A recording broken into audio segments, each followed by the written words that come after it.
Hello and welcome to all on DPS Baramulla. This is part 3rd of first chapter of class 10th. First of all, we will see the main contents of this lesson. We will start by the revolution of the liberals, 1848 revolution. Then the making of German and Italy. Italy unified. The strange case of Britain. What was that? We will see this. Then visualizing the nations, and lastly nationalism and imperialism, and as usual some expected questions at the end.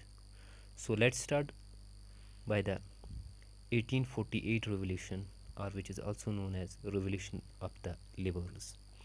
The poor, unemployment, and starving peasants and workers in many European countries in the year 1848, a revolution led by the educated middle class was underway, in which men and women of the liberal middle classes combined their demands for constitutionalism with national unification.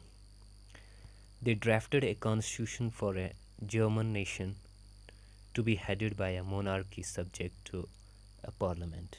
Monarchy means a form of government with a king at the head.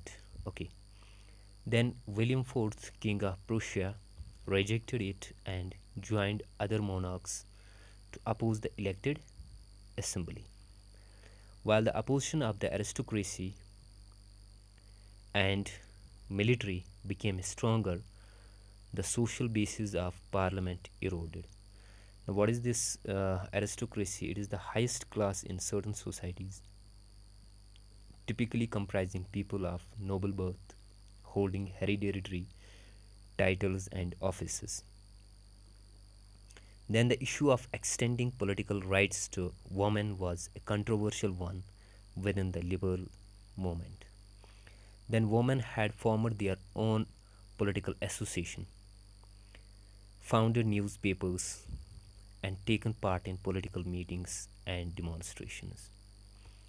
Women were admitted only as observers to stand in the visitors' gallery. And monarchs were beginning to realize that the cycle of revolution and repression could be ended by granting concessions to the liberal nationalist revolutionaries. Okay, then coming to the making of Germany and Italy. After 1848, nationalism in Europe moved away from its association with democracy and revolution. This can be observed in the process by which Germany and Italy came to be unified as nation states. Nationalist feelings were widespread among middle class Germans. Then, this liberal initiative to nation building was, however, repressed by the combined forces of the monarchy and the military, supported by the large landowners of Prussia. Then Prussia took on the leadership of the movement. Three wars overseas, 3 wars overseen years with Austria, Denmark, and France ended in Prussian victory and completed the process of unification. Then nation building process in Germany had demonstrated the dominance of Prussian state power,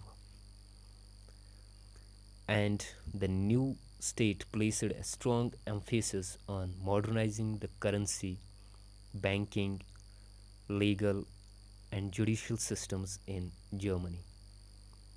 Now, coming to the unification of Italy. Like Germany, Italy too had a long history of political fragmentation.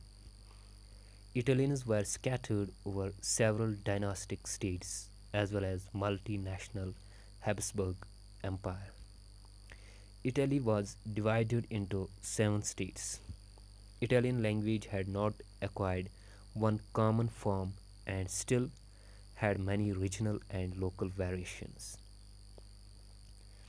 Then Giuseppe Mazzini had sought to put together a coherent program for unitary Italian Republic, young Italy, for the dissemination of his goals.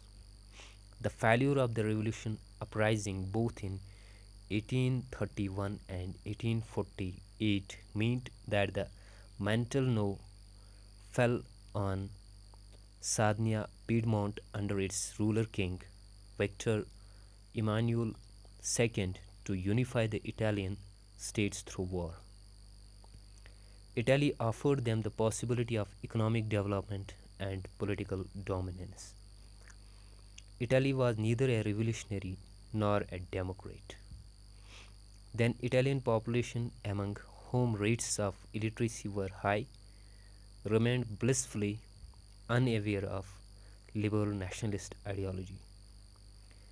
Then the strange case of Britain.